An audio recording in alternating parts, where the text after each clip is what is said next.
Grabación.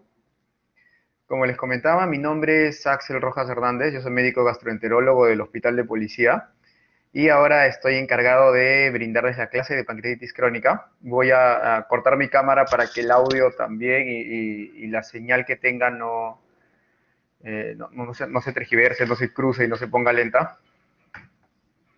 Muy bien. ¿Cómo definimos pancreatitis crónica? La pancreatitis crónica es aquella enfermedad inflamatoria del páncreas del punto de vista crónico. ¿Qué quiere decir? Un punto de vista en donde el páncreas se inflama de manera progresiva y constante. Crónico, progresivo e irreversible. Esas son las características clásicas o las características clínicas que debe tener todo paciente con pancreatitis crónica. Entonces, esto se caracteriza por cambios a nivel morfológico, ya sea macro en toda la glándula pancreática o microscópicas también a la hora de tomar muestras de biopsia en el caso si se necesitara, no si se requiriera. Este tipo de inflamación crónica, este tipo de inflamación de larga data que progresa y que no tiene reversibilidad, provoca ciertos síntomas y diversos signos, además de pérdida de la función exocrina y endocrina de la glándula pancreática. Entonces, esto es básico. Es una enfermedad inflamatoria crónica, progresiva e irreversible, que va a generar diversos síntomas, tanto como pérdida de la función exocrina del páncreas como la función endocrina del páncreas.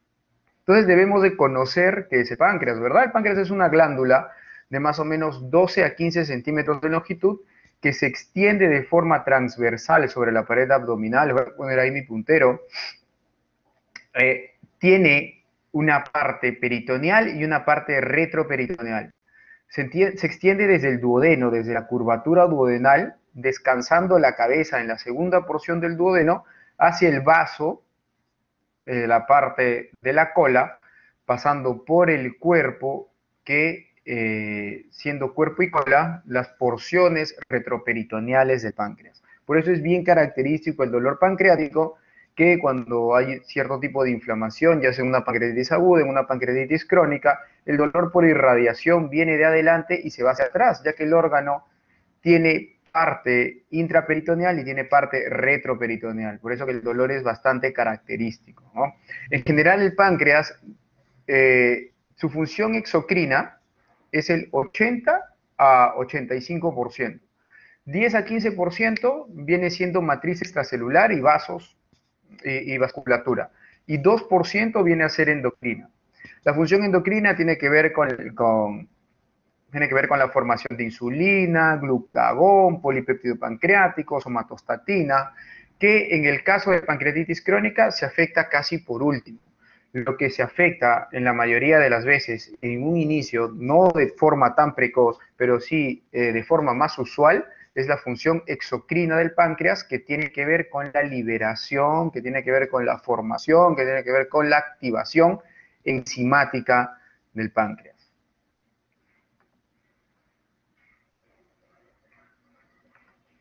Muy bien, entonces este es nuestro páncreas. Anatómicamente podemos observar al páncreas. Como les decía, la cabeza descansa sobre la curvatura de la segunda porción duodenal.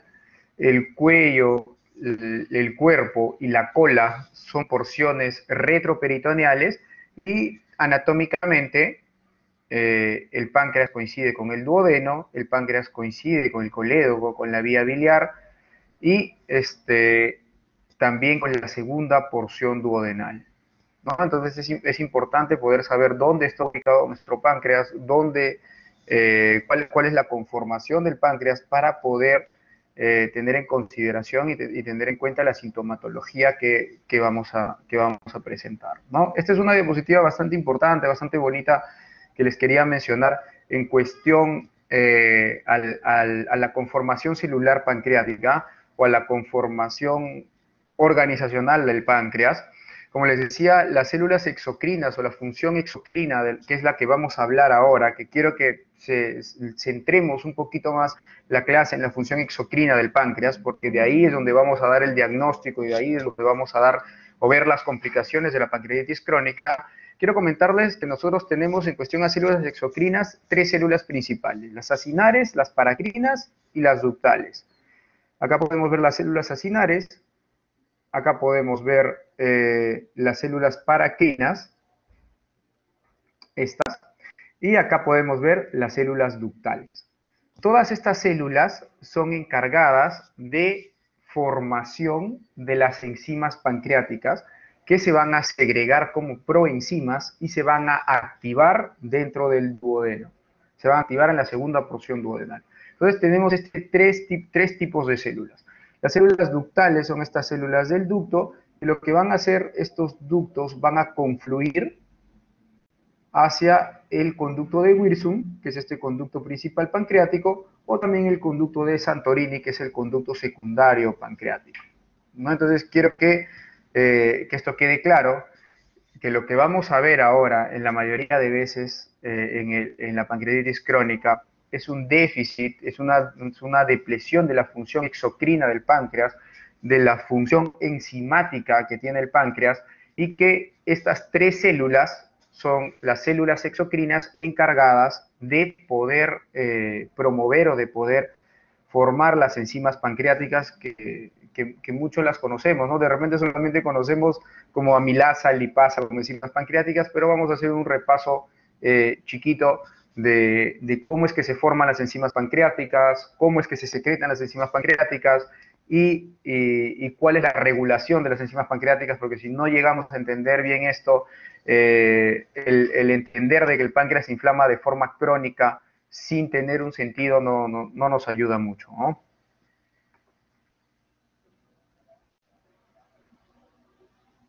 Muy bien, entonces acá podemos ver a las células acinares, las células paracrinas, que están en un costadito, y las células ductales, ¿verdad? Muy bien, en este esquema microscópico de un acino pancreático, o sea, ¿qué quiere decir? De una célula acinar pancreática, podemos ver cómo esta célula está secretando gránulos de decimógeno. ¿Qué son los gránulos de decimógeno? Los gránulos de decimógeno simplemente son enzimas pancreáticas inactivadas, proenzimas.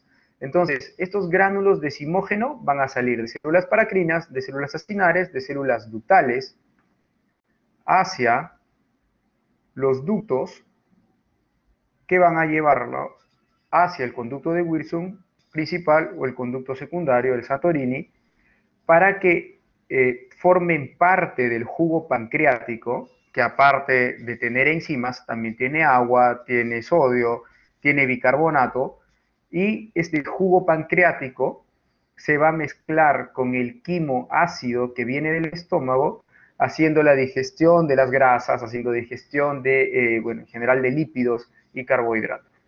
Entonces, quisiera saber si esto les quedó claro por ahora, para poder pasar a otra cosa un poquito ya más compleja. ¿Alguien tiene alguna duda de esto?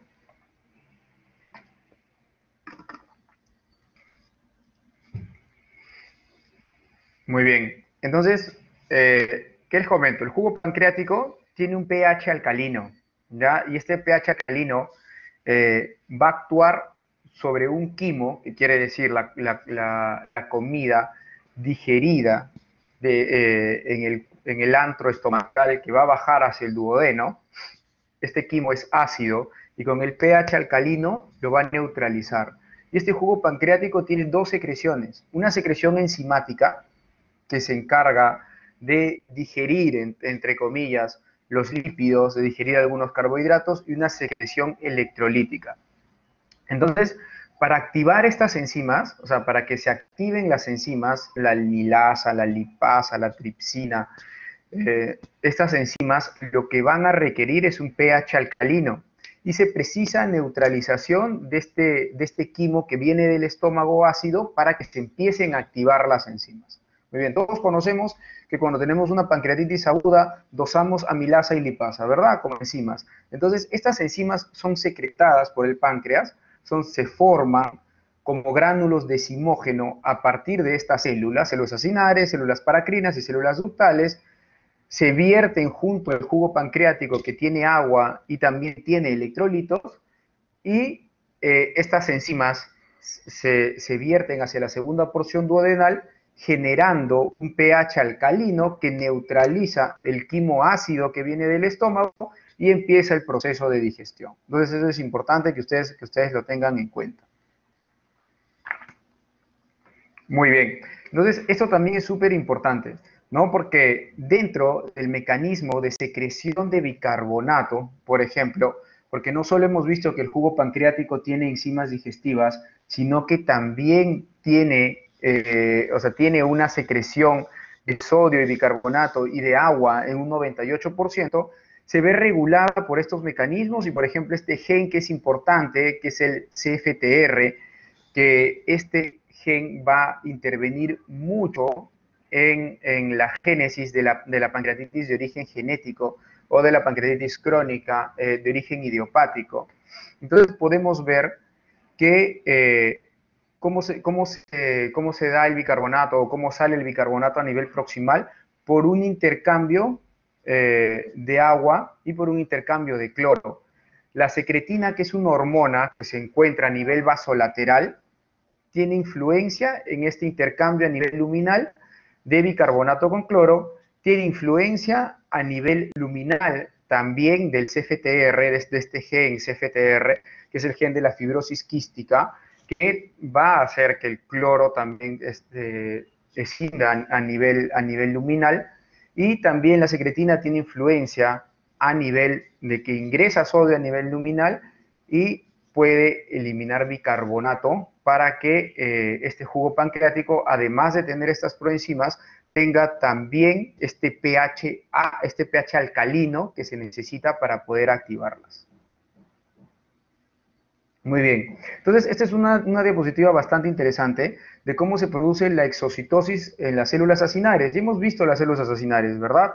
Las células acinares, las células paracrinas y las células ductales. Entonces, ¿cómo se forman estas proenzimas pancreáticas? Por medio de un secretagogo a nivel de la membrana vasolateral al unirse a un receptor. Al unirse a un receptor, este secretagogo pasa el retículo endoplasmático, pasa sobre el aparato de Golgi y a nivel de las vacuolas de condensación forma un gránulo de zimógeno, y este gránulo de zimógeno por exocitosis sale de la célula acinar hacia los ductos pancreáticos para poder mezclarse con el agua, con el bicarbonato y así producir el jugo pancreático necesario para poder digerir los lípidos.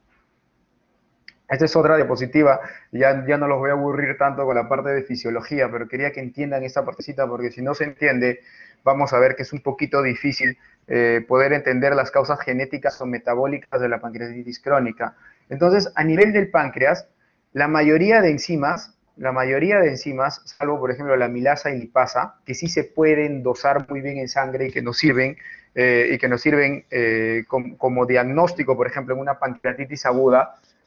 ¿Por qué? Porque estas enzimas ya se secretan activas, entonces es fácil dosarlas en sangre. Pero las otras enzimas, la mayoría de enzimas, no se secretan de forma activa, se secretan de forma inactiva y se activan a nivel de la segunda porción duodenal a través de esta enzima, la enteroquinasa.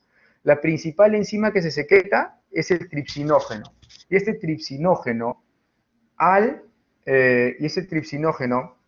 al poder activarse a través de la enteroquinasa, a través de esta enzima, toma su forma activa a tripsina. Y esta tripsina activa a su vez a las otras proenzimas, como el tripsinógeno, el quimiotripsinógeno, la protoesterasa, que por esta misma tripsina activada se transforman a tripsina, quimotripsina, elastasa, carboxipeptidasa, fosfolipasa y colipasa, produciendo la activación de las enzimas pancreáticas. Entonces, las enzimas pancreáticas, en su mayoría, para hacer un resumen, se secretan como proenzimas, o sea, enzimas inactivadas, a través de gránulos de zimógeno, como ya vimos, estas bolitas que salen por exocitosis de las células acinares. Entonces, estas enzimas que son inactivas estas proenzimas inactivas por esta enzima que se encuentra a nivel de la segunda porción duodenal, en los enterocitos, en las células de la segunda porción duodenal, se activan y estas enzimas activas son las que van a generar la digestión. ¿Por qué creen que ocurre este mecanismo de forma fisiológica? ¿Alguien tiene alguna idea de por qué puede ocurrir esto de forma fisiológica y por qué estas enzimas deberían, en su mayoría, activarse fuera del páncreas?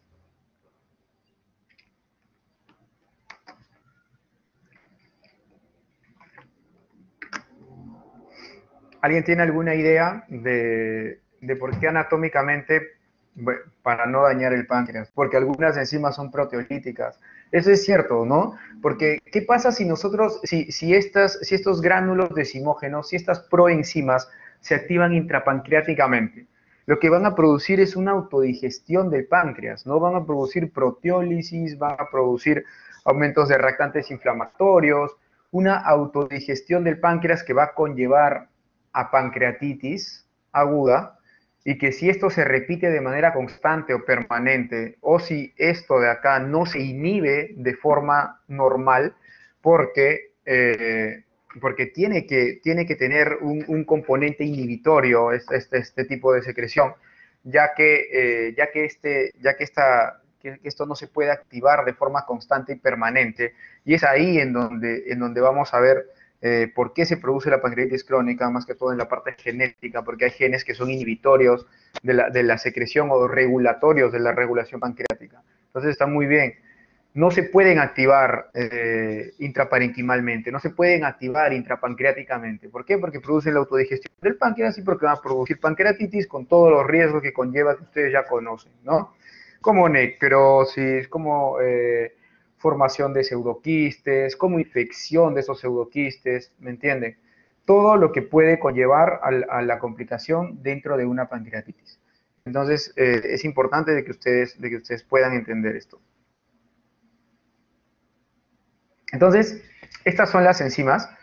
Este es el zimógeno como se secreta y este es el activador. Entonces, cada uno tiene una función y una acción, ¿no? Por ejemplo, la enzima, la tripsina, activada por el tripsinógeno, activada por la enteroquinasa, produce la tripsina y la tripsina rompe enlaces pépticos. Por ejemplo, el zimógeno quimiotripsinógeno activado por la tripsina produce la enzima quimiotripsina que también rompe enlaces pépticos. Entonces es importante saber que el zimógeno es el que se secreta, el activador es el que se encuentra en la segunda porción duodenal y la enzima activa es la que va a actuar a través o tiene función y acción sobre el quimo que se está secretando del estómago. Pregunta uno, chicos. A mí me gusta que estén bien atentos en esto. Uh, uh, voy a ponerles unas opciones como opción múltiple. Entonces, para la pregunta 1, les voy a dar un minuto. Opciones. Se define como pancreatitis crónica a una patología definida como...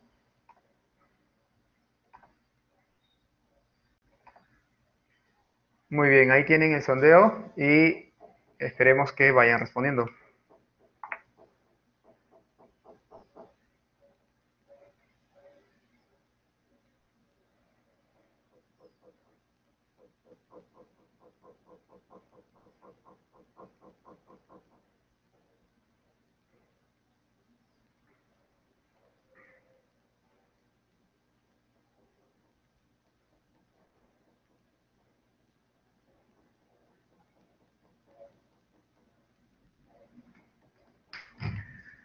Muy bien.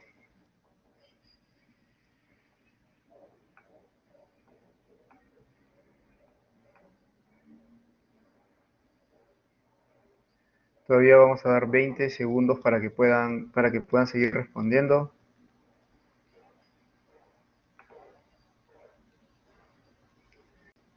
La mayoría por la opción 1, ¿no? 34, por ahí la C, bueno, la B nadie, la C 1 y la D 3. Pero sí, es la opción A. muy bien a los que respondieron la opción A, es crónica, es progresiva e irreversible, ¿no?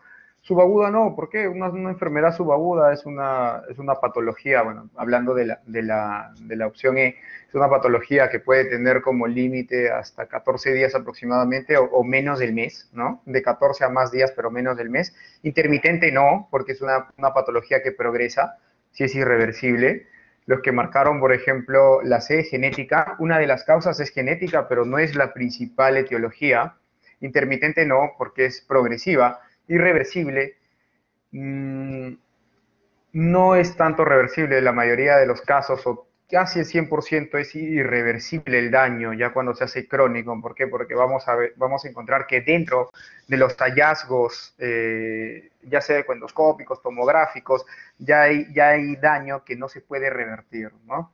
Crónica de etiología alcohólica, bueno, la etiología alcohólica es una de las etiologías irreversible, no necesariamente, bueno, y sí está bien irreversible, pero la opción A es la mejor opción, ¿no? Crónica, progresiva e irreversible.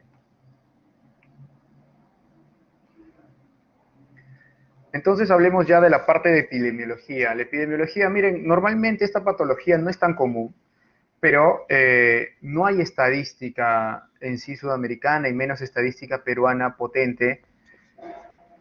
La epidemiología, más que todo, se basa en casos estadounidenses, europeos de 42 a 100.000, en Europa de 26 en 100.000 personas respectivamente, una incidencia global bastante baja, de 4 en 100.000, pero es responsable, para que vean, de 56.000 hospitalizaciones al año, por lo menos en los Estados Unidos, ¿no? Y en Latinoamérica, bueno, datos exactos o muy exactos no tenemos. La etiología. El 90 a 95 de los pacientes adultos con pancreatitis crónica tenían como causa una enfermedad alcohólica o idiopática de fondo. Idiopática quiere decir sin causa conocida. Pero ya esta característica de idiopática está perdiendo fuerza, está perdiendo potencia, ya que la etiología genética es muchas veces la causa de esta patología, de esta etiología en cuestión a pancreatitis crónica. Pero en sí, el alcohol, hasta el momento, el consumo crónico de alcohol es la etiología principal en la pancreatitis crónica. Y eso quiero que lo tengan en cuenta. El alcohol como primer factor etiológico para el daño crónico del páncreas, para la pancreatitis crónica. Bueno, el grupo norteamericano para pancreatitis reportó menos de la mitad, o sea, 44%, fueron asignados al consumo de alcohol excesivo. 27 tenían etiología no alcohólica y 29 idiopáticos. O sea, no es que normalmente cuando nosotros hablamos de pancreatitis crónica dentro de la especialidad, por lo menos en mi caso, o en el caso de los colegas gastroenterólogos, todos estamos buscando alcohol, ¿no? Es como si tú buscaras de la cirrosis hepática, la etiología alcohólica. Pero en pancreatitis alcohólica ya sabemos que, a pesar de ser la causa número 1 etiológica de pancreatitis crónica, no es la única, ¿no? Y no es tampoco el gran volumen que normalmente uno cree, y no es la causa en ese volumen tan grande que uno pensaría que fuera, ¿no? No es tan grande como lo pensamos, casi menos de la mitad. Entonces, miren, normalmente este es el consenso de factores de riesgo para pancreatitis crónica, cuáles son de alto riesgo y cuáles son de bajo riesgo. Por ejemplo, el consumo de alcohol, el cigarro y las alteraciones genéticas tienen un riesgo altísimo de pancreatitis crónica, con un grado de recomendación fuerte. Esto es una diapositiva o un acápite de una guía clínica. Esta es la guía clínica del Club del Páncreas del 2019, la guía europea del Club del Páncreas 2019. Entonces sabemos que el alcohol, el cigarro y las causas genéticas son causas fuertes, ¿verdad? Historia familiar, por ejemplo, también tiene una causa fuerte. Miren, causas bajas, por ejemplo, los triglicéridos altos, la hipercalcemia, la pancreatitis, por ejemplo, por IgG4, tienen un riesgo bajo, y algunas secuencias genéticas, no porque tuviera un riesgo muy bajo, sino porque no se pueden medir muchas veces y porque los estudios no están a la mano, ¿no? Es muy importante saber eso. Pero en riesgo alto, alcohol, cigarro y las alteraciones genéticas son muy muy fuertes o muy potentes en cuestión de etiología de pancreatitis crónica. Nosotros tenemos una clasificación que es la clasificación de Tigaró. Esta clasificación es la clasificación etiológica de pancreatitis crónica y es bastante bonita. ¿Por qué? Porque es un acrónimo y Tigaró nos habla pues de las causas de pancreatitis tóxico-metabólicas, idiopáticas, genéticas, autoinmunes, recurrentes y obstructivas. Entonces, por este acrónimo, Tigaró, podemos nosotros saber las causas de pancreatitis crónica. En tóxico-metabólicas encontramos alcohol, cigarro, encontramos hipercalcemia, hiperlipidemia, en cuestión a hipertrigliceridemia. Idiopática hay una variante tropical, que esto se da en ciertas áreas tropicales que no se ha demostrado la etiología exacta. Hay una causa de inicio temprano, hay una causa de inicio tardío. En la genética, antes la genética iba junto con la idiopática cuando no se sabía cuáles eran los genes responsables en cuestión a la pancreatitis crónica, pero en la parte de genética hay una parte que es autosómica dominante en cuestión al gen PRSS1, de este vamos a hablar más adelante, no se preocupen, eso va a quedar claro, y las autosómicas recesivas como la CFTR, como el SPINK1 y otros genes menores, ¿no? La pancreatitis de tipo autoinmune, como la pancreatitis autoinmune, y la relacionada inmunoglobulina G4. La recurrente, por ejemplo, ¿qué quiere decir? En pacientes con alcoholismo crónico también. Pancreatitis postnecrótica, ¿qué quiere decir? Pacientes que tuvieron una pancreatitis aguda y postnecrosis, quedó una deficiencia exocrina del páncreas, diabetes mellitus y radioterapia también pueden causar efectos deleterios contra el páncreas exocrino y luego contra el páncreas endocrino. Y este tipo de injurias también pudieran causar pancreatitis crónica. Obstructivas, en el caso, por ejemplo, de litos a nivel del páncreas, que de alguna u otra forma, de otra forma, no dejen discurrir el jugo pancreático de una manera normal, de una manera regular, y entonces generen autodigestión pancreática, y lo que van a generar en la autodigestión pancreática es que este páncreas pierda su función en cuestión al tiempo. El páncreas divisum al igual también, stricture quiere decir estenosis de los conductos pancreáticos, a veces se pueden presentar, estenosis malignas, por ejemplo, en el caso de colangiocarcinomas, ampulomas o cánceres de duodeno, y el adenocarcinoma de páncreas, o sea, el cáncer de páncreas que obstruye el conducto pancreático de una manera extrínseca, también puede llegar a producir pancreatitis crónica.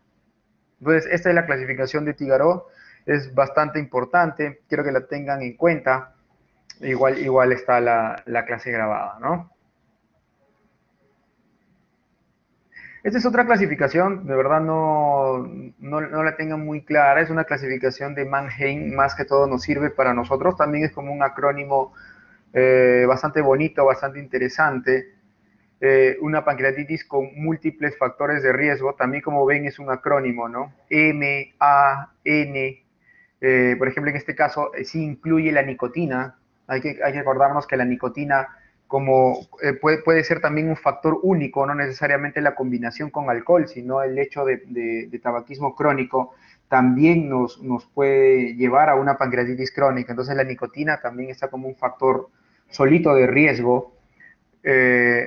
Los factores nutricionales, por ejemplo, también están bien importantes, como la hiperlipidemia, los factores hereditarios, como estos componentes genéticos, los factores ductales, como las estenosis ductales, los factores inmunológicos como la pancreatitis, como la pancreatitis autoinmune que hemos visto, y las misceláneas como la hipertrigliceridemia, las drogas, las toxinas, etcétera. Ese es otro tipo de clasificación con la que quiero que se queden ustedes, es con esta, que es la más sencilla y la que tiene un acrónimo que se usa pues de manera mundial.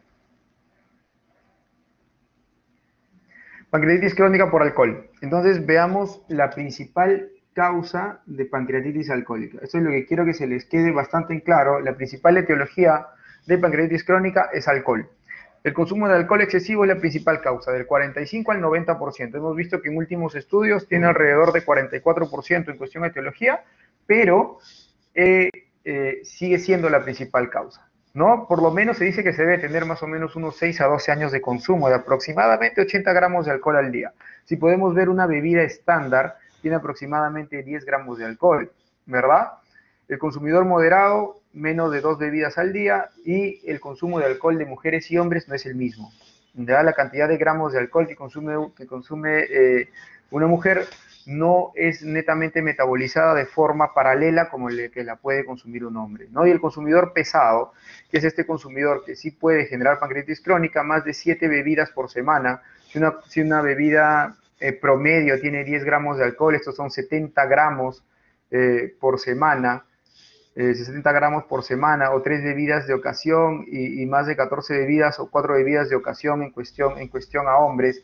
No llega normalmente a los 70 gramos, pero no solamente depende de la cantidad de gramos de alcohol, sino depende también de otro tipo de factores, ¿no? Si de repente hay consumo de otro tipo de sustancias, como por ejemplo la nicotina, la alimentación, el sobrepeso, la obesidad, y si tiene alguna predisposición genética o si tiene por ahí alguna patología biliar. Entonces es bien importante tener en cuenta de que no solamente consumiendo 80 gramos de alcohol al día por esa cantidad de años, que es muchísima cantidad de alcohol, es prácticamente 8 bebidas diarias, podamos hacer pancreatitis crónica. Muchas veces el consumo en cuestión a gramos de alcohol es mucho menos, ¿ya?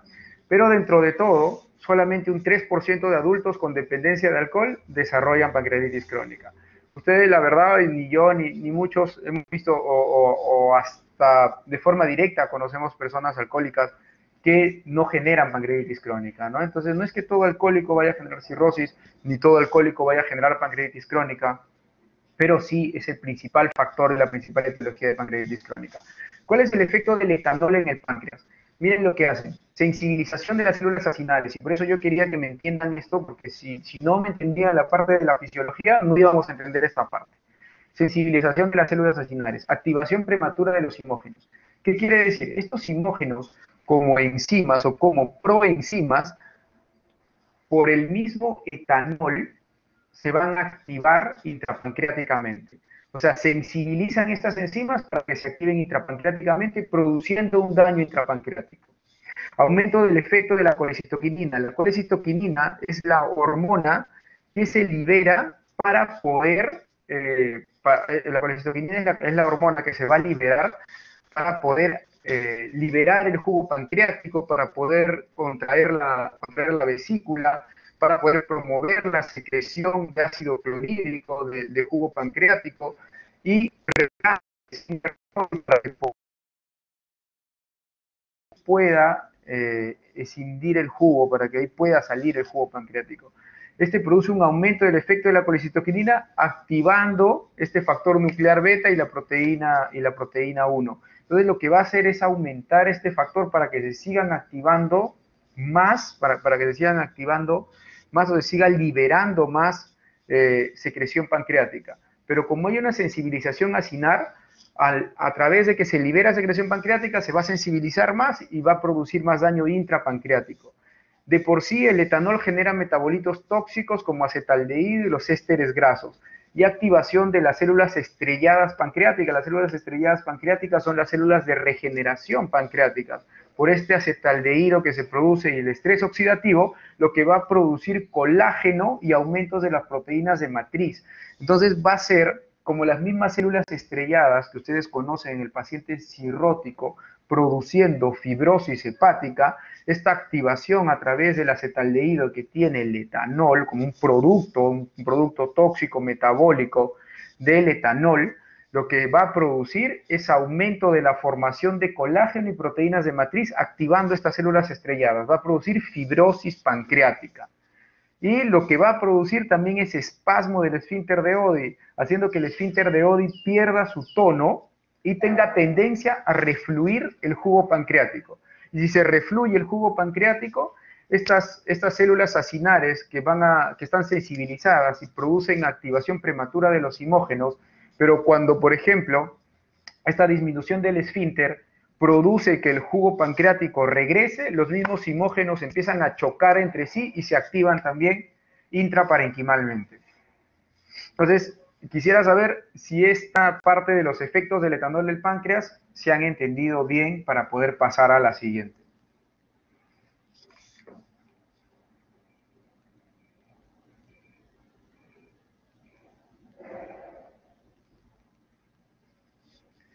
Muy bien, si no tienen alguna duda, todo claro. Muy bien, excelente. Entonces,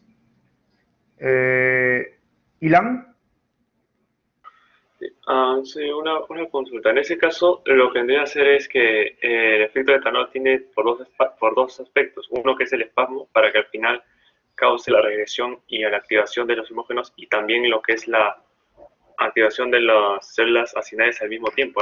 Eso es como es el efecto del etanol. ahora, para que me entiendas más o menos, o sea, para que se entienda bien, lo que va a producir el etanol es esta sensibilización de las células acinares, activando de forma prematura esos simógenos que no deberían activarse intrapancreáticamente. Y el espasmo del esfínter de Oddi, el esfínter de Oddi es un esfínter que está a través de la segunda porción duodenal y este esfínter se abre y se cierra junto con la secreción pancreática. Entonces, al producir un espasmo del esfínter de Oddi, ¿qué va a producir? De que este jugo pancreático que tiene que salir por el esfínter de Oddi, porque sale a través del conducto de Wirsum por el esfínter de Oddi hacia la segunda porción duodenal, para poder activar estas enzimas que vienen inactivas, para que se activen a través de la segunda porción duodenal, esperando que el quimo llegue del estómago hacia el duodeno para poder activar y generar la proteólisis, la lipólisis. Al haber un espasmo de este esfínter, al haber que este esfínter no se cierre, que se cierre de manera prematura, este jugo pancreático va a empezar a refluir y estos simógenos que están juntos con el jugo pancreático, estas bolitas que han visto, empiezan a chocar entre sí y al chocar entre sí empiezan a activarse intraparenquimalmente, produciendo inflamación, produciendo autodigestión, produciendo necrosis, produciendo reactantes de fase aguda. Lo que va a generar a la larga esta inflamación constante va a ser pancreatitis crónica. ¿Se llegó a entender eso?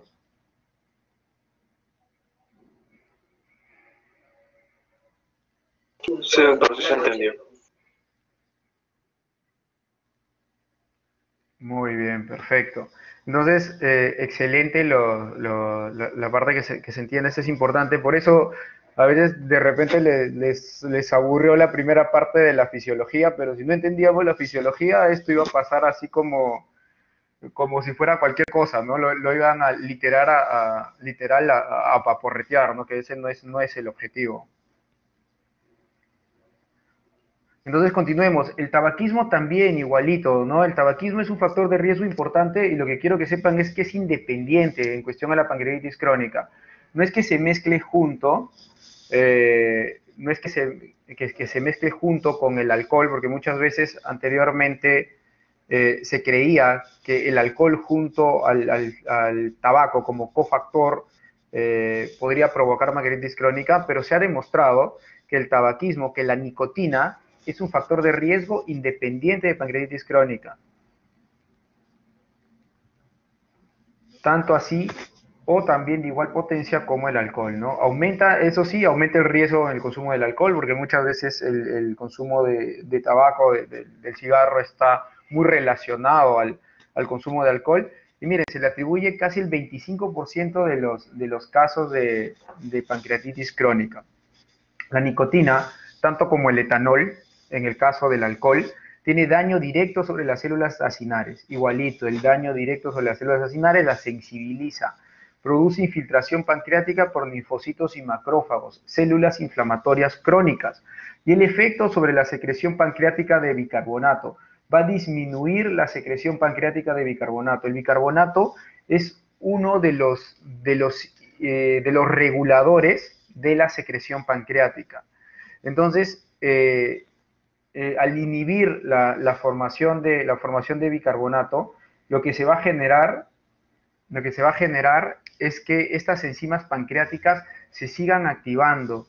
Lo que va a generar es estrés oxidativo y la tasa de calcificaciones en el páncreas. El bicarbonato barre, por decir, el remanente, o barre, por decir, el remanente de lo que vendría a ser el jugo pancreático dentro todavía del páncreas. Entonces, si no se secreta bicarbonato, Si nosotros por la nicotina no generamos bicarbonato, no secreta bicarbonato el páncreas, estas enzimas se van a quedar como remanente intrapancreáticamente, van a chocar otra vez los gránulos de zimógeno y van a generar estrés oxidativo, inflamación, y al generarse estos remanentes enzimáticos, tienen también una alta tasa de formar o alto riesgo de formar calcificaciones intrapancreáticas, que como vamos a ver es un hallazgo dentro de la pancreatitis crónica.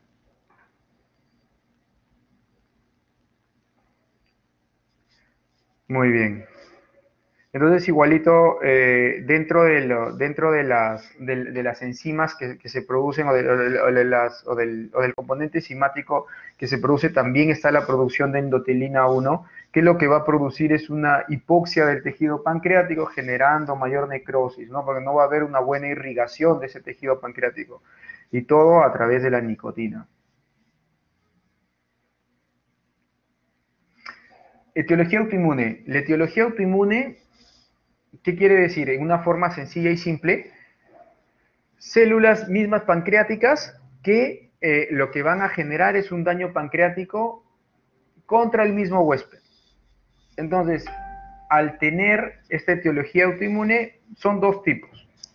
El primer tipo es el tipo de tipo esclerosante o linfoplasmático.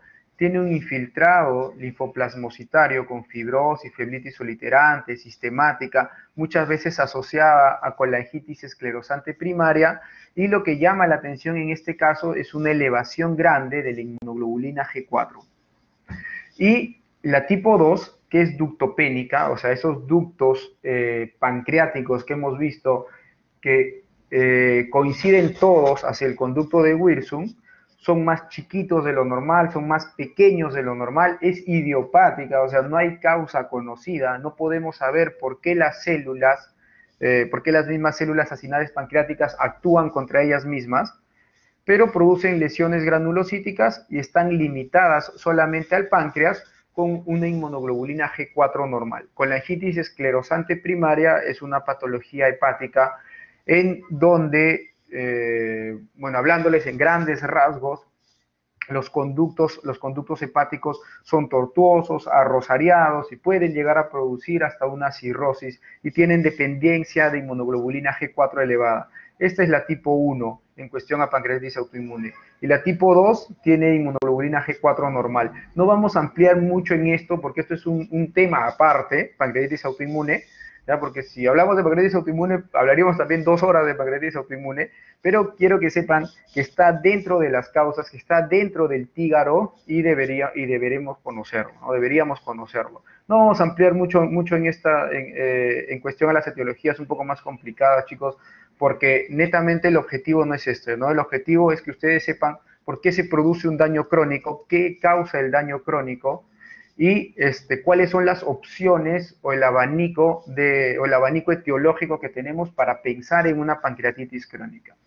Otra que es la parte obstructiva, ¿verdad? Imagínense si tenemos un cálculo dentro de la vía biliar o dentro del conducto de Wirsung que no lo podemos sacar hace mucho tiempo, vamos a generar que el jugo pancreático no pase de una manera normal, no pase de una manera regular, que se activen las enzimas pancreáticas dentro de los conductos y produzca autodigestión pancreática. Al igual que un cálculo, puede ser una estenosis. Una estenosis es un estrechamiento del calibre del conducto pancreático. Entonces, si tenemos un estrechamiento marcado del calibre del conducto pancreático, este estrechamiento del calibre del conducto pancreático, lo que vamos a generar es que el jugo pancreático no se vierta de manera normal. Estenosis postraumáticas, por ejemplo, en una cirugía, en un paciente que se hizo una CEPRE, un páncreas diviso, una alteración genética que hace de que se produzcan estas alteraciones obstructivas o una disfunción del esfínter de Oddi, un esfínter de Oddi espástico, un esfínter de Oddi muy grande, una disfunción de este esfínter que hace que se cierre, que no se relaje y el jugo pancreático no puede segregarse de manera normal. Hereditario genética, eso también es bastante importante. Miren, 0.3 de cada 100.000. No vamos a ampliar tanto en esta parte porque no es la etiología más grande, pero sí quisiera saber Sí quisiera que sepan de los genes que les voy a mencionar, no les voy a poner esto en las preguntas, ya, porque es algo más de especialidad, pero sí quiero que lo conozcan. ¿Por qué? Porque muchas veces la causa etiológica que nosotros calificamos como sin causa conocida, muchas veces tiene que ver con la parte hereditaria o genética, ya que estos test genéticos no se hacen de manera regular y muchas veces se hacen en el extranjero, no se hacen acá. Entonces, nosotros cuando a veces decimos, no, esta pancreatitis no tiene causa conocida, es una pancreatitis que ya hemos visto que no es alcohólica, que no es autoinmune, que no es obstructiva, que no es por nicotina, a veces le ponemos el nombre de idiopática, cuando muchas veces o en muchos casos vienen a ser pancreatitis crónicas con historia genética, ¿no? La mayoría se desarrolla antes de los 20 años y las mutaciones principales son estas, del PRSS1, que esta es una mutación del tripsinógeno catiónico, ¿ya? ¿Se acuerdan del tripsinógeno? Esta enzima que activaba o esta proenzima que se activaba dentro de la segunda porción duodenal. Todos sabíamos, ¿verdad? Y sabemos, por lo que hemos hablado anteriormente, que la mayoría de enzimas se activan intraduodenalmente, ¿verdad? Porque se secretan como proenzimas. Entonces, este PRSS1, que es la serin-proteasa, lo que cuando está inhibido, cuando hay una mutación en este gen, lo que va a producir es que se active intracinarmente el tripsinógeno. O sea, se activa intracinarmente el tripsinógeno produciendo la autodigestión intracinar. Este gen, cuando está activo, cuando es viable, cuando es un gen bueno, entre comillas, lo que va a hacer es que no se inactive intracinarmente el tripsinógeno. Pero cuando hay una mutación de este gen, va a activar dentro del páncreas el tripsinógeno, lo que va a producir autodigestión pancreática. Muy bien. El SPIN1 es el inhibidor del tripsinógeno. Ya se une intrapancreáticamente una porción pequeña de la tripsina inactivándola. Entonces, otra vez, si este SPIN1, siendo un inhibidor ya luego del tripsinógeno, va a inhibir parcialmente un pequeño porcentaje de la tripsina activada. Y si hay una mutación en esto, se va a activar la enzima intrapancreáticamente.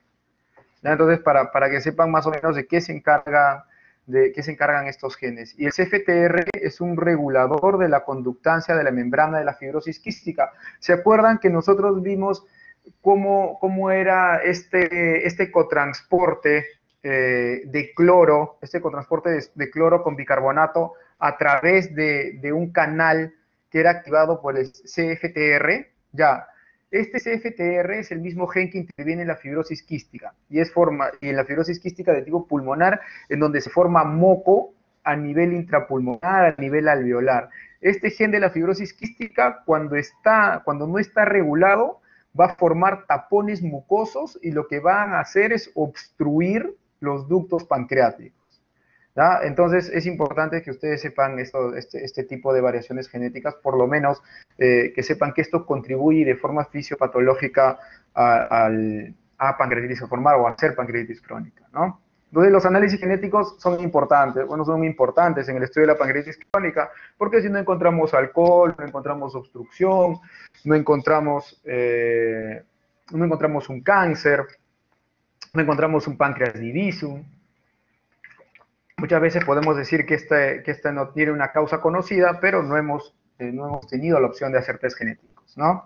El riesgo de cáncer de páncreas, eso sí es mucho mayor, y ante la sospecha de pancreatitis hereditaria o genética, siempre tener en cuenta la edad de inicio, que es muy, muy precoz. En pacientes alcohólicos, no necesariamente. Entonces, aquí tenemos la segunda pregunta, y esta sí, yo creo que ya le he mencionado bastante, pero les voy a compartir, vamos a ponerlo en sondeo. Y esta es la pregunta 2. Y quiero que me digan cuál es la causa etiológica principalmente reconocida para la pancreatitis crónica. A ver, voy a quitar esto.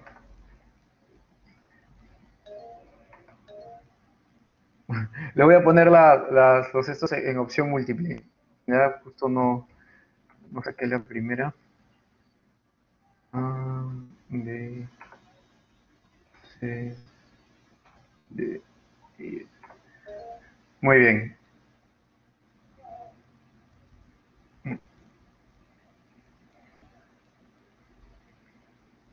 ¿Cuál es la causa etiológica principalmente reconocida para pancreatitis crónica?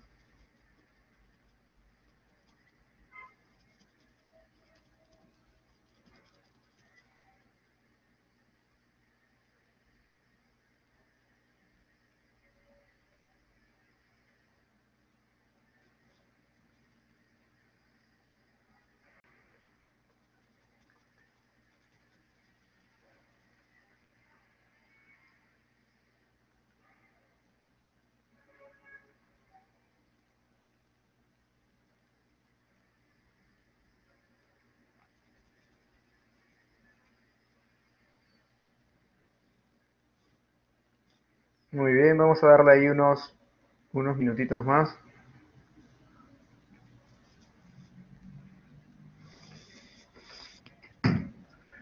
Todos la D, por ahí la A, D y A, ¿verdad? Alcohólica, muy bien. Y alcohólica sigue siendo, a pesar de que hemos visto otras causas de pancreatitis crónica y que de repente le hemos puesto más atención a otras causas, pero si no habían escuchado del tema, es como cuando ustedes escuchaban pues de cirrosis hepática y pensaban que era alcohol, y la mayoría es alcohol, igualito, en la pancreatitis crónica sigue siendo alcohol. La genética es, por ahí vi que marcaron genética u obstructiva, no me acuerdo bien, pero genética es cuando debemos sospechar, por ejemplo, en un paciente joven, en un paciente en donde nosotros no hayamos encontrado una causa, ya sea alcohólica, ya sea nicotina, ya sea obstructiva, ya sea autoinmune, ya sea cáncer.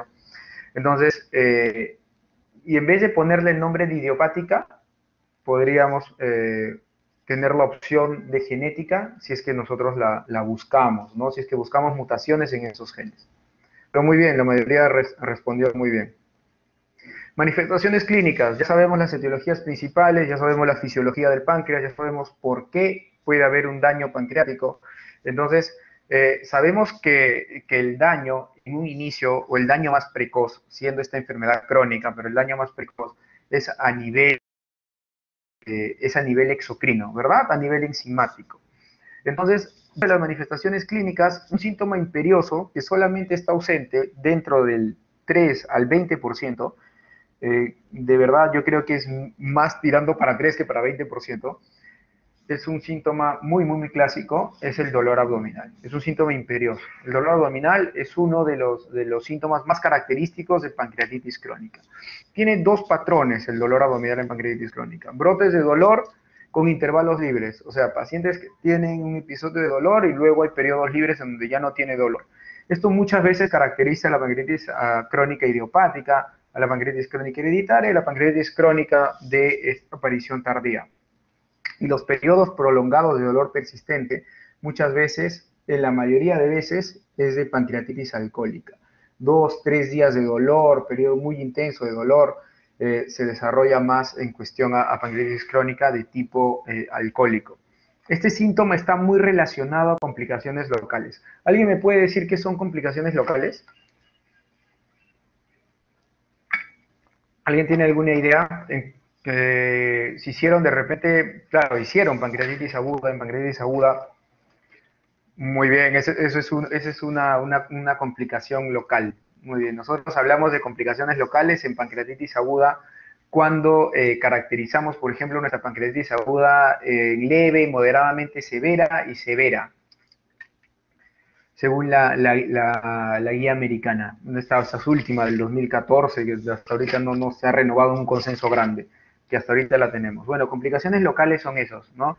Son necrosis, colecciones líquidas, los pseudoquistes, la wall of necrosis, así se llaman, complicaciones locales. Son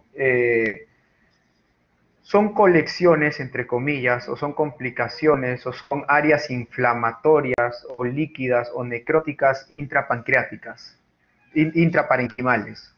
A eso conocemos como complicaciones locales. Entonces quiere decir que los brotes de dolor están muy relacionados a que haya necrosis, a que haya colecciones líquidas, a que haya pseudoquistes, a que haya wall of necrosis o a que haya colecciones infectadas.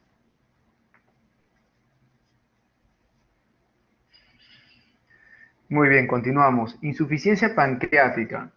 Entonces, todos recordamos cómo se secretan y cómo se forman las enzimas pancreáticas, ¿verdad? Las enzimas pancreáticas se forman como proenzimas a través de glándulos de zimógeno que salen por las células acinares, las células paracrinas, las células ductales, que se mezclan con el jugo pancreático, que tiene bicarbonato, que tiene agua y que va a la segunda porción duodenal. Entonces, la insuficiencia pancreática es uno de los hallazgos característicos de la pancreatitis crónica. Esto ya lo conocemos, ¿verdad? Esa diapositiva que yo les mostré. ¿Qué quiere decir insuficiencia pancreática? La cantidad de enzimas pancreáticas en el lumen intestinal que esté por debajo del nivel necesario para la digestión. Esto es importante y por eso lo pongo ahí en negrita. Alrededor del 10% o menos del 10% de las enzimas pancreáticas necesarias para la digestión. ¿Cuáles son las enzimas pancreáticas necesarias para la digestión? Inactivas, el tripsinógeno, el quimiotripsinógeno, la proteasa, procarboxipeptidasa, la fosfolipasa, la procolipasa, y las enzimas activas son estas. Entonces, al ya tener un daño crónico del páncreas, al tener una inflamación crónica, al haber producido necrosis, al haber producido formación de células estrelladas, al haber producido fibrosis de mi páncreas, al haber calcificado mi páncreas, ya la producción enzimática no va a ser la misma, porque ese páncreas es un páncreas que está crónicamente injuriado.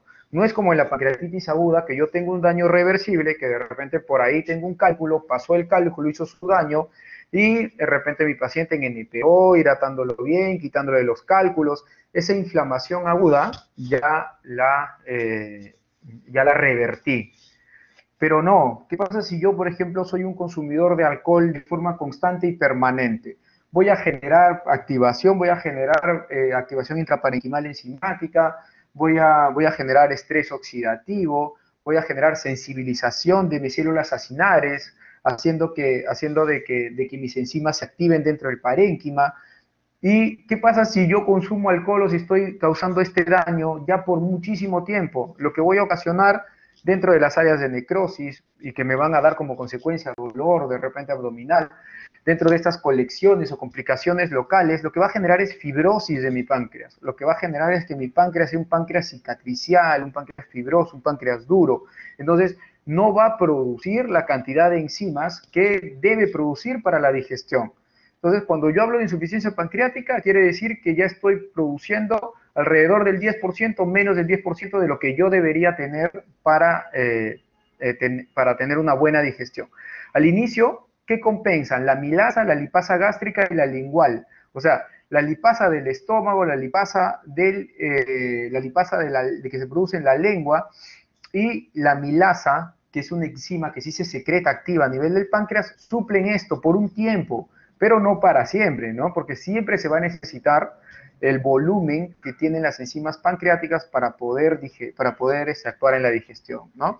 Entonces son 4 situaciones en donde uno puede tener insuficiencia pancreática. Pérdida del parénquima pancreático, imposibilidad de la llegada de enzimas pancreáticas, pérdida del parénquima pancreático, una pancreatitis crónica por alcohol, perdí el parénquima porque tuvo necrosis y luego cicatrizó, perdí el parénquima pancreático porque tuve una complicación local y luego esta complicación local, que es una colección de líquido inflamatorio, se infectó, y esto ya cuando se resolvió, ya el parénquima lo perdí.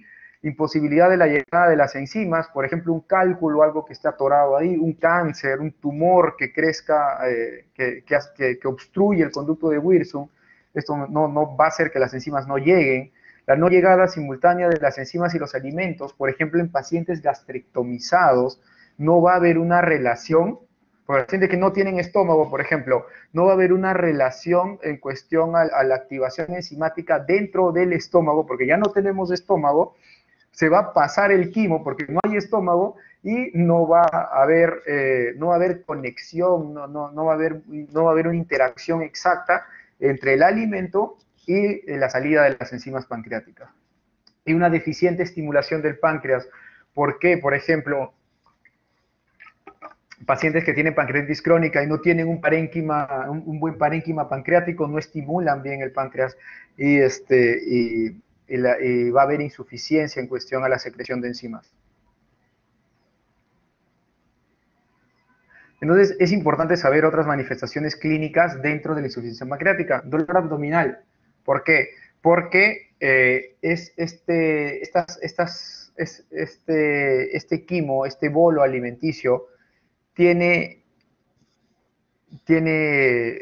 bolo alimenticio va a tener dentro de su conformación colesterol, triglicéridos, esteres grasos, proteínas, que si no se van a digerir, lo que van a producir es una maldigestión a nivel intestinal, lo que va a producir es sobrecrecimiento bacteriano, distensión, dolor, molestia, diarrea. ¿Por qué? Porque no se van a digerir los lípidos, y al no digerirse los lípidos, al no metabolizarse los lípidos, las deposiciones salen grasas, salen aguadas, lo que se conoce como esteatorrea.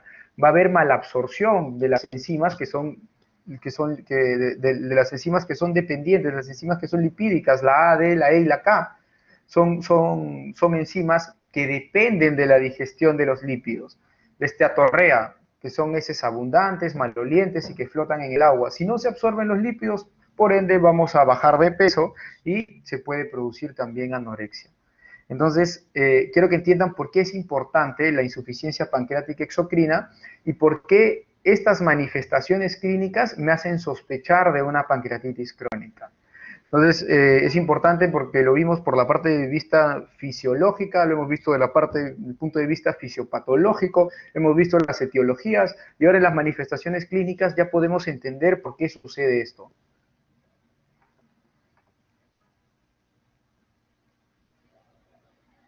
Muy bien, bueno, esta pregunta salió mal. En insuficiencia pancreática ocurre cuando la cantidad de enzimas del lumen intestinal están por debajo de ¿cuánto? Acá les voy a compartir un sondeo. A ver, pregunta 3. A, B, C, D y E. Muy bien.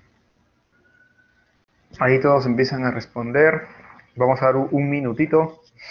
Entonces, sabemos que las enzimas que están en el lumen intestinal, tienen que tener cierto porcentaje para poder suplir la carga metabólica que nosotros le vamos a dar, ¿no?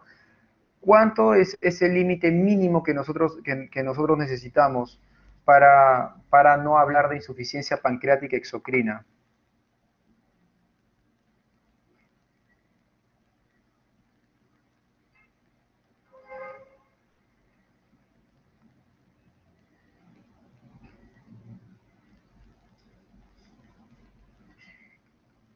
Ahora vamos a dar un minuto.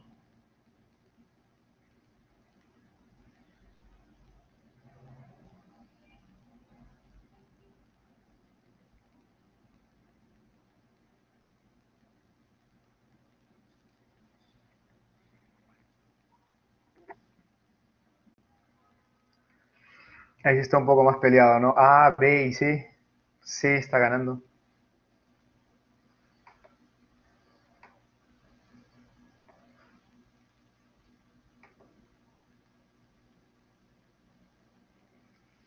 Y les damos ahí unos segunditos más.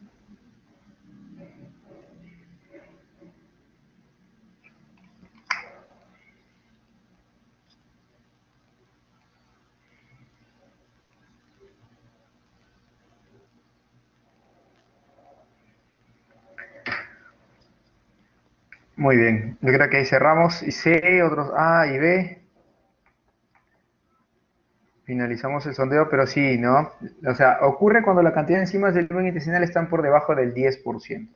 ¿No? Si las cantidades de enzimas todavía superan más del 10%, Todavía ahí hay algunas otras enzimas, como la amilasa salival, por ejemplo, las enzimas digestivas estomacales que suplen un poquito esta función enzimática lipolítica o proteolítica general que tiene el jugo pancreático. Pero más del 10%, perdón, mejor dicho, para que seas claro, por debajo del 10% ya estamos hablando de insuficiencia pancreática exocrina.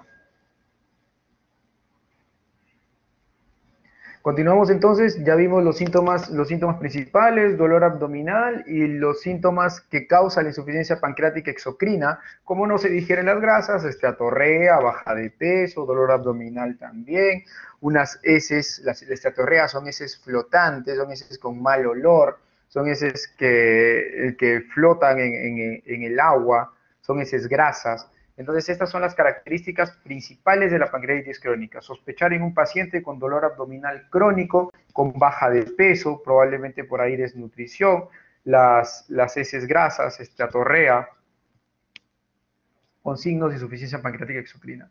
Entonces, ¿cómo llegamos al diagnóstico? Ya hemos visto la fisiología del páncreas, hemos visto la fisiopatología de la pancreatitis según sus etiologías, hemos visto los signos clínicos o la clínica de la pancreatitis crónica y vamos a llegar al diagnóstico. Los aspectos para el diagnóstico no es patognomónico con un examen solito, o sea, tienen muchas cosas o muchos aspectos de dónde llevarse para poder dar al diagnóstico. Necesitamos aspectos clínicos, necesitamos estudio de imágenes y necesitamos pruebas bioquímicas. El estudio histológico del páncreas a veces es muy difícil hacer. ¿Por qué? Porque el tomar una biopsia de páncreas muchas veces se puede hacer de repente sí con una ecoendoscopía o por ahí con una CIPRE, pero no todo el páncreas está afectado de una forma crónica. Entonces, no es que yo tome una biopsia al azar y me salgan hallazgos histológicos compatibles con pancreatitis crónica, ¿no? De repente calcificaciones, por ahí infiltración por células inflamatorias crónicas o áreas de fibrosis, no necesariamente, ¿no? No todo el páncreas está afectado, a veces está afectado de manera focal o de manera segmentaria. Entonces, muchas veces no es tan confiable, por eso nos basamos más en aspectos clínicos, estudio de imágenes y de pruebas bioquímicas. En cuestión a pruebas de función exocrina. Pruebas de función exocrina. ¿Qué es lo que estamos pensando con pruebas de función exocrina? Pruebas de función exocrina son estas pruebas que me dicen si mi páncreas está produciendo la cantidad enzimática necesaria para poder digerir las grasas, para poder digerir proteínas. Entonces, la prueba directa que hay es un test que se llama test de secretina o colecistoquinina pancreática. Entonces, ¿qué es la secretina? La secretina es una hormona que se produce en las células S del duodeno y influye en la liberación de AMP cíclico, influye en la liberación del jugo pancreático. Entonces, lo que se hace netamente, para que me entiendan, voy a compartirles mi cámara. Lo que se hace netamente con este test de secretina es que por medio de una endoscopía, nosotros instilamos por forma endovenosa esta secretina y lo que va a producir es un aumento de secreción del jugo pancreático. Es bastante engorroso, la verdad, no se hace normalmente solamente se usa para estudios en cuestión a estudios clínicos, pero ¿qué se hace con el paciente, con el tubo endoscópico? Instilar la secretina y esperar que el páncreas libere jugo pancreático. Entonces, el jugo pancreático se aspira por medio del endoscopio y se estudia para ver la cantidad enzimática. Este es un test directo, ¿no? Este es el gold estándar, un test directo.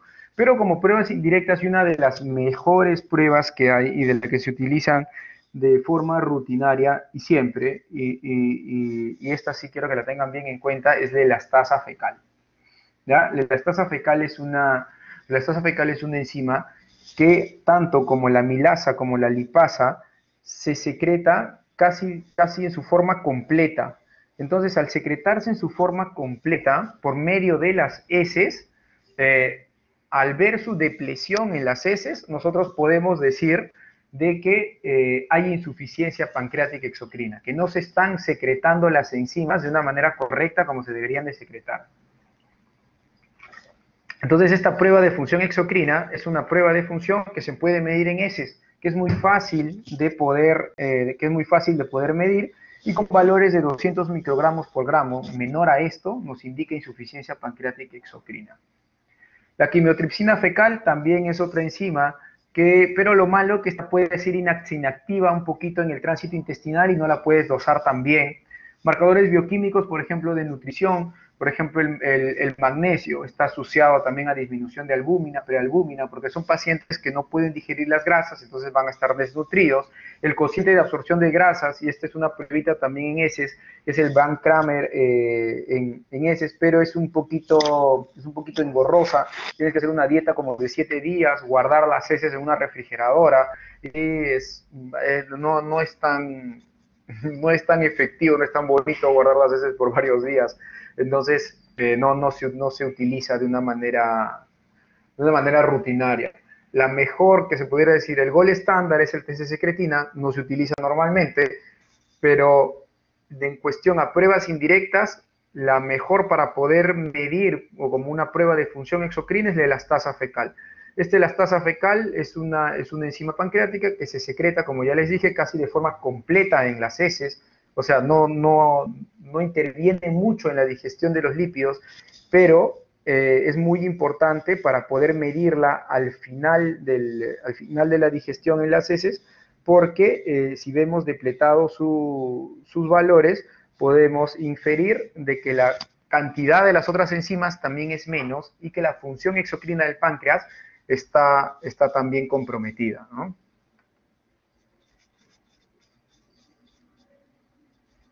Otra cosa que les quería mencionar, no solamente las pruebas de función exocrina de forma directa o indirecta nos va a decir si hay insuficiencia pancreática en cuestión a test, ¿no? Otro test es importante, los test de imágenes. Los test de imágenes son básicos.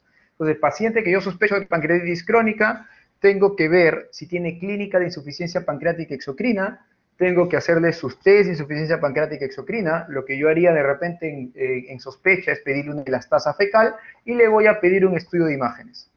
El primer estudio de imágenes o el estudio de imágenes más recomendado es la tomografía. ¿Por qué? Porque este estudio de imágenes es sumamente accesible, es bastante costo efectivo, no necesitamos de muchas cosas.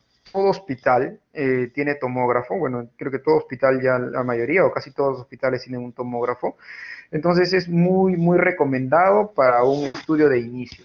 Muchas veces se puede empezar con una ecografía abdominal, pero la mayoría de ecografías abdominales, uno de los enemigos de la ecografía abdominal es el aire, es el gas. Entonces, muchas veces dentro de la ecografía te van a poner el páncreas no es visible por interposición gaseosa, ¿no? Ya que también es un órgano retroperitoneal y en el duodeno puede haber este gas, y entonces no te va a dejar ver el páncreas en su totalidad, por lo menos cuerpo y cola, ¿no? Entonces, y aparte también si está pegado el aire, la cabeza está pegada a la segunda porción duodenal, también el aire va a ser impedimento para que podamos ver bien en el parénquima pancreático. Por eso la tomografía es el estudio recomendado de inicio, porque es bastante costo efectivo, es bastante fácil, tiene una sensibilidad muy grande, 70-95%, y una especificidad de 85%, muy alta. La ecografía abdominal baja la sensibilidad y la especificidad, la resonancia muy comparable con la tomografía. El LEUS, ¿qué es el LEUS? La ecoendoscopía. ¿Qué es la ecoendoscopía?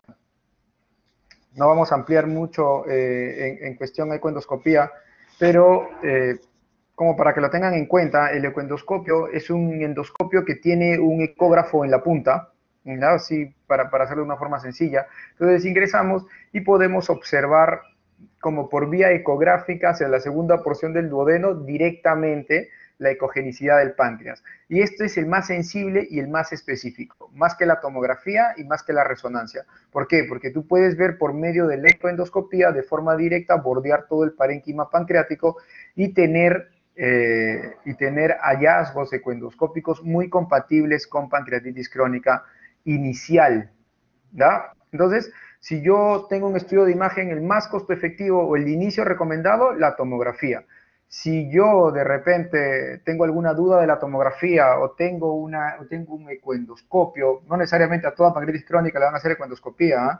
Pero Si tengo alguna duda con la tomografía, si mis hallazgos no son compatibles o son insuficientes, el ultrasonido endoscópico es el más sensible y el más específico para detectar cambios mínimos en cuestión a pancreatitis crónica.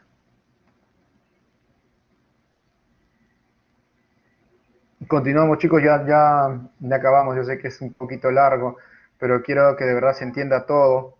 Hallazgos tomográficos, calcificaciones intraductales dentro del ducto pancreático, el Wirsum, Santorini. Dilatación del ducto pancreático, otros cambios que se pueden ver esta vez por resonancia, calcificaciones en el ducto pancreático asociado a dilatación, cambios muy característicos de pancreatitis crónica. La CEPRE, bueno, la CEPRE, ahí les comentaba, ya no se utiliza la CEPRE como un diagnóstico para pancreatitis crónica. Algunas guías japonesas sí hablan de la CEPRE como diagnóstico de pancreatitis crónica. ¿Por qué? Porque la CEPRE se debería utilizar más que todo como fines terapéuticos. La CEPRE o la colangiopancreatografía retrógrada endoscópica es igual que la ecoendoscopía, un procedimiento endoscópico que ingresa por la boca con una camarita, no la tiene en la punta como el endoscopio, sino la tiene de forma lateral, entras a la segunda porción del duodeno, ve ahí el esfínter de Oddi, la ampolla de Vater, canaliza y lo que hace es, por medio de litotripsia o por medio de canastilla, retirar cálculos, colocar prótesis, tomar muestras, pero su utilidad es netamente terapéutica porque una de las características que tiene la CEPRE es que puede producir pancreatitis al canular el conducto de Wirsum de forma accidental. Entonces se utiliza mucho más, o se utiliza actualmente con fines terapéuticos. Y estos son hallazgos ecoendoscópicos de la pancreatitis crónica. No les quiero dar muchos. Hay lobularidad, puntos y bandas hiperecoicas, calcificaciones, pseudoquistes, que se pueden ver por ecoendoscopía. Ecoendoscopía, como les decía, es un endoscopio con un ecógrafo en la punta, que ve estas características ultrasonográficas. Entonces, es importante estos criterios, ¿ya? Esto sí es importante, de repente no se les va a preguntar cuáles son los criterios de Rosemont para la pancreatitis crónica, pero por lo menos acuérdense que el TIGARO es para ver etiología y los criterios de Rosemont son criterios imagenológicos para el diagnóstico de pancreatitis crónica. Hay criterios mayores, hay criterios mayor A, como por ejemplo, que son los criterios principales, como focos hiperecoicos con sombra acústica, litiasis o un cálculo en el conducto principal pancreático. Hay criterios mayores B o un criterio mayor B, lobularidad en panal de abeja, y todos los demás criterios menores, quistes, dilatación ductal, irregularidad del Wirsum, dilatación de las ramas, tractos fibrosos, todos estos. Los criterios de Rosemont, para yo hacer un diagnóstico, lo que yo voy a juntar son estos valores. Diagnóstico de pancreatitis crónica, si tengo un criterio mayor, más 3 o igual a 3 criterios menores. Otra opción es tener un criterio mayor A y un criterio mayor B. Y otra opción, 2 criterios mayores A. Sugestivo de pancreatitis, hay indeterminado para pancreatitis y hay normal. ¿Ya? Solamente no se van a aprender todos estos. Solamente quiero que sepan que los criterios ecoendoscópicos o criterios imagenológicos por ecoendoscopía se llaman criterios de Rosemont y que tenemos criterios mayores A, tenemos criterios mayores B y tenemos criterios menores. La conjunción de estos me van a dar un diagnóstico imagenológico de pancreatitis crónica. Más mi insuficiencia pancreática, más mis signos de insuficiencia pancreática, más por ejemplo, mi test de secretina o mi test de elastasa fecal y más mi clínica me va a dar el diagnóstico. Imágenes, mi clínica, dolor abdominal, paciente alcohólico, con diarrea crónica, esteatorreica, una elastasa fecal menor de 200 y mis criterios de Rosemont positivos o mis criterios tomográficos positivos para pancreatitis crónica ya me dio el diagnóstico. Eso es lo que quiero que sepan. Esto no salió muy bien. Pero les voy a comentar yo. ¿Ya? ¿Cuál es el estudio de imagen que presenta mayor sensibilidad y especificidad diagnóstica en pancreatitis crónica? Mayor sensibilidad y especificidad en pancreatitis crónica. Ya vimos que una que uno es el estudio de inicio, ¿verdad?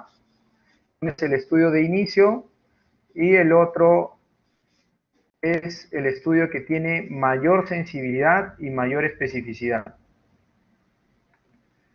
Entonces, esto es pregunta 4, opción A, B, C, D, E. Muy bien.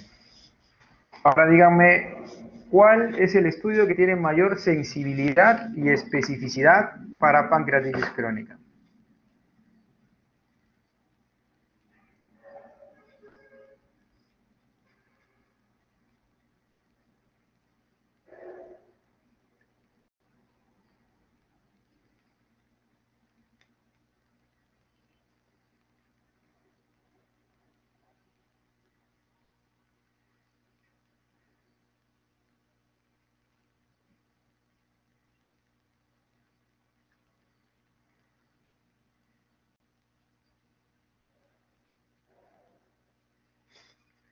Muy bien, ahí va entre la B, la C o la D. Vamos a ir con unos segunditos más, unos 10 segundos más.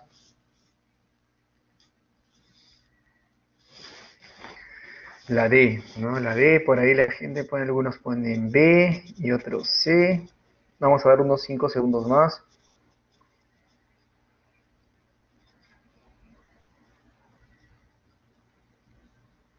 No, yo creo que ganó la D, ¿verdad? La D con 21 respuestas, la ultrasonografía endoscópica. Muy bien, la ultrasonografía endoscópica. La tomografía abdominal con contraste, como les mencionaba, en cuestión a imágenes, bastante costo efectiva, bastante accesible. El estudio de inicio que debemos de tener para una pancreatitis crónica. Lo que quiero saber, algunos si me entendieron, por qué no se usa mucho la ecografía abdominal si yo estoy sospechando de pancreatitis crónica?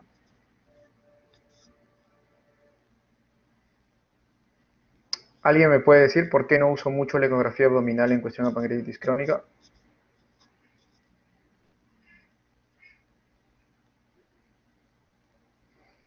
Bueno, como les comentaba, por la interposición gaseosa que tiene el páncreas, ¿no? Por tener parte retroperitoneal y por estar pegado al intestino, al duodeno. La tomografía abdominal, muy accesible, muy comparable los resultados con la resonancia. De repente la resonancia un poquito más específica, pero tampoco es que sea tan diferente que la tomografía. Pero la ultrasonografía endoscópica sí, ¿verdad? Muy bien. Y también nos puede orientar hacia cambios precoces dentro de una pancreatitis crónica. La radiografía abdominal, lo único que nos puede servir en algún momento es que si hay calcificaciones, ¿no? El calcio sí es lo único que se va a ver ahí como radiopaco en la radiografía abdominal, pero mucho no nos ayuda, ¿no? No hay criterios en cuestión a radiografía para poder darnos un diagnóstico. Muy bien.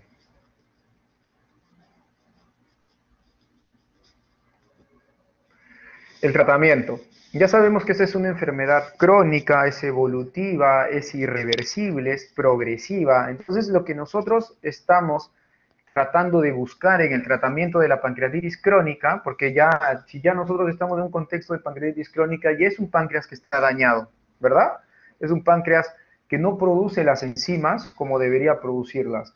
Es un páncreas que tiene fibrosis, es un páncreas que tiene áreas cicatriciales, es un páncreas que si yo sigo injuriando con alguna causa etiológica ya conocida, lo voy a seguir injuriando más, voy a seguir provocando más episodios de pancreatitis y voy a seguir dañando más la glándula, ¿no? Entonces lo primero que tengo que hacer es reposar el órgano, minimizar la secreción pancreática, haciendo que mi páncreas no trabaje mucho, modificando el estilo de vida. ¿Qué pasa si yo no ceso el alcohol, si no cedo el tabaco y si por ahí como comidas grasas? ¿Voy a poder digerir mis alimentos? ¿Voy a poder digerir los lípidos, las proteínas? No, ¿verdad? Porque ya no tengo esa cantidad de enzimas pancreáticas necesarias, porque mis enzimas pancreáticas están menos del 10%.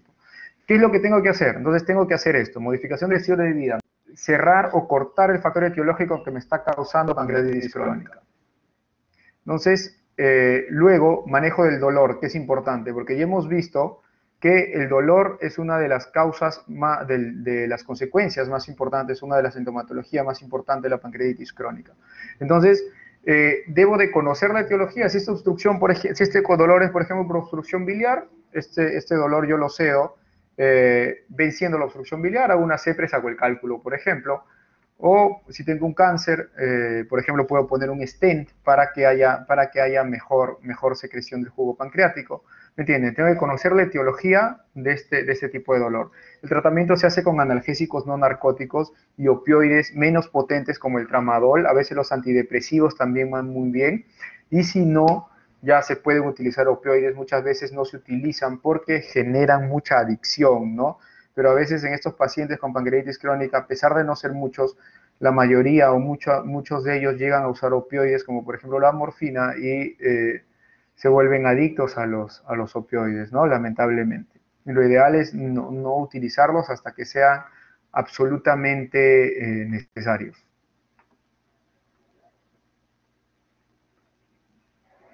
Muy bien. ¿Qué más nos falta? Si no tenemos enzimas digestivas, podemos reemplazar las enzimas digestivas, ¿verdad? Tenemos enzimas digestivas por vía oral, por ejemplo, 90.000 unidades por comida es el régimen después del inicio de cada comida y en la mitad y con la última cuchara de comida. Entonces, este régimen debe de ser junto con los alimentos, ¿ya? O sea, después de que yo estoy comiendo y ahí nomás que inicié mi alimentación, tengo que tomarme mi suplementación de enzimas pancreáticas. Tengo que tomarme mi implementación de enzimas pancreáticas, mi suplementación de enzimas pancreáticas para poder digerir, para poder digerir mi alimentación, para poder suplementar mis enzimas pancreáticas. Normalmente la dosis son de 90 unidades, de enzima por cada comida. Y terapia antioxidante, ¿no? La L-metionina, betacarotenos, vitamina C, no ha demostrado normalmente que ayude mucho, pero como cofactor tiene cierto factor psicológico en cuestión a la terapia. Algunos estudios dicen que sí, algunos estudios que dicen que no, pero el tratamiento de dolor y la suplementación enzimática es básica. Terapia endoscópica, muy importante, la terapia endoscópica en el caso de estenosis, cálculos del conducto pancreático, yo tengo que sacar esos cálculos, tengo que vencer esas estenosis, tengo que vencer estas estrecheces. No vamos a ampliar mucho en esto, pero si el conducto de Wilson está estrecho, yo puedo introducir un stent, que es como si fuera, vamos a ponerlo de forma muy básica, como si fuera una cañita, como si fuera un tubito dilator para que el jugo pancreático pueda salir por ahí. Si tengo un cálculo, puedo destruir el cálculo, ¿no? Ya sea por litotricia endoscópica. La litotricia es la destrucción del cálculo, ya sea fragmentarlo con una canastilla o de forma percutánea también se puede realizar. Y la cirugía en pacientes que fallan la terapia médica y los que fallan la terapia endoscópica, muchas veces no se llega a cirugía, muchas veces se llega a terapia endoscópica con recambio de stent, con litotricia constante, y si es que hubiera, pues de repente por ahí por pancreatitis crónica se puede formar o hay mucho riesgo de adenocarcinoma pancreático, se puede hacer cirugía como la Whipple en esos casos. Muy bien, chicos, de verdad que ha sido un tema, se podría decir que bastante larguito. Hemos empezado bastante temprano, pero quisiera saber si tienen alguna duda, si tienen algún tipo de comentario, para que me lo hagan llegar, bueno, en estos minutos finales que tenemos de teoría. De enfermedades crónicas, de cirrosis y pancreatitis crónica, el alcohol. A ver, perdón, se pasó la pregunta. Ilan, ¿verdad? Entre enfermedades crónicas, de cirrosis y pancreatitis crónica, el alcohol, ¿a cuál de los dos tendría mayor probabilidades de que aparezca antes? Bueno, esto depende mucho también del tipo de pacientes que tengas, ¿no? No necesariamente, mira, el alcohol en cuestión a cirrosis hepática tiene más injerencia en formar o en producir cirrosis hepática que pancreatitis. Hay muchos pacientes más cirróticos que pacientes con pancreatitis crónica. Y siendo la principal etiología de los dos alcohol, hay muchos pacientes que son alcohólicos y hacen primero o hacen antes cirrosis y nunca hacen pancreatitis crónica. La pancreatitis crónica es una de las patologías menos frecuentes dentro de la gastroenterología, pero bueno, al no ser tan frecuente, también tiene su lado interesante y su lado importante, ¿no? Pero si me vas a decir así, si tenemos, imaginémonos dos pacientes igualitos, aunque no hay dos pacientes igualitos, pero de la misma edad, imagínate el mismo consumo de alcohol, imagínate las mismas comorbilidades. ¿Qué es lo que primero aparecería en ellos? Probablemente cirrosis hepática antes que pancreatitis crónica. ¿Alguna otra pregunta, chicos?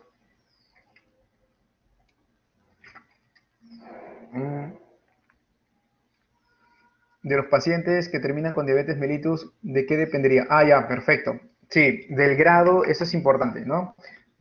No hablamos mucho de la parte endocrina pancreática, ¿verdad? Porque este porcentaje de las células endocrinas, las células beta o alfa, es muy poquita y se encuentra, por así decir, protegida entre la matriz extracelular. A ver, déjame mostrarte una imagen dentro de... a ver. Dentro de las diapositivas, que es una de las primeritas. Pero sí, la función endocrina pancreática se ve afectada ya en una evolución mucho más de larga data, mucho más extensa en cuestión a la pancreatitis crónica. Lo que se afecta primero es la función exocrina.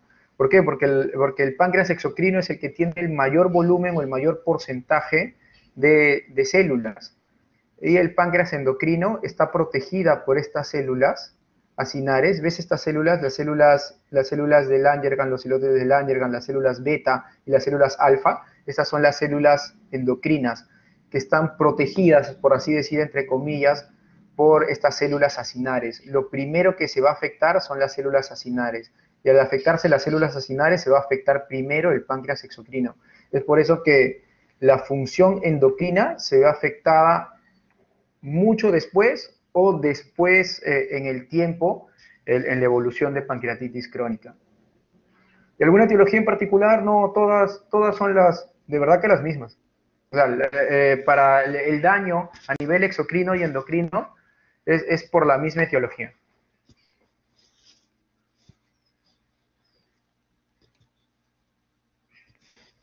Muy bien, chicos, ¿alguna otra duda?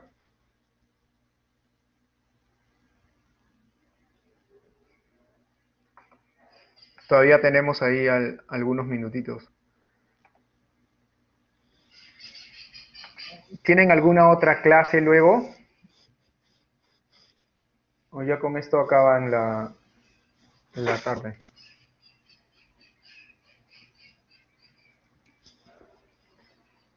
Bioética.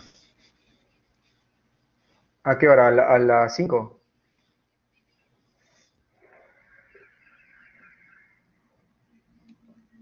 A las 5. Muy bien.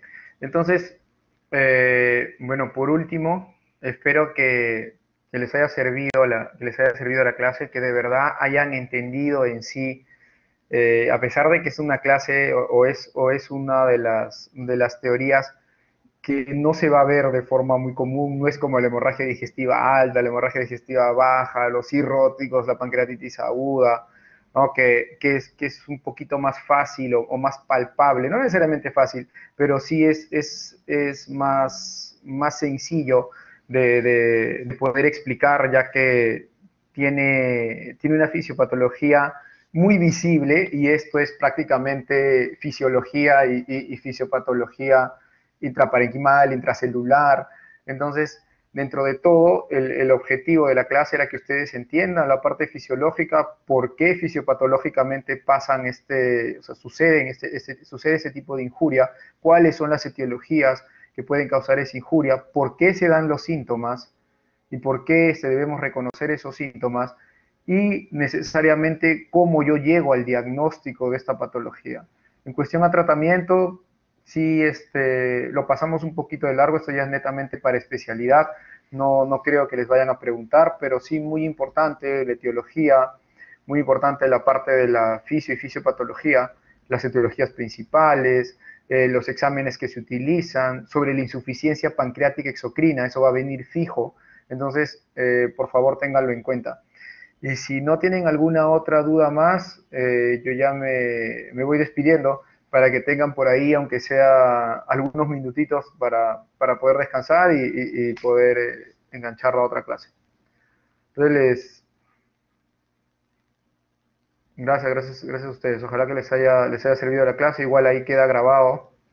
Y cualquier duda, ahí tienen mi correo, pueden escribirme a los que les interese de repente gastroenterología, a cualquiera. Muy bien. Ahí les dejo mi mail.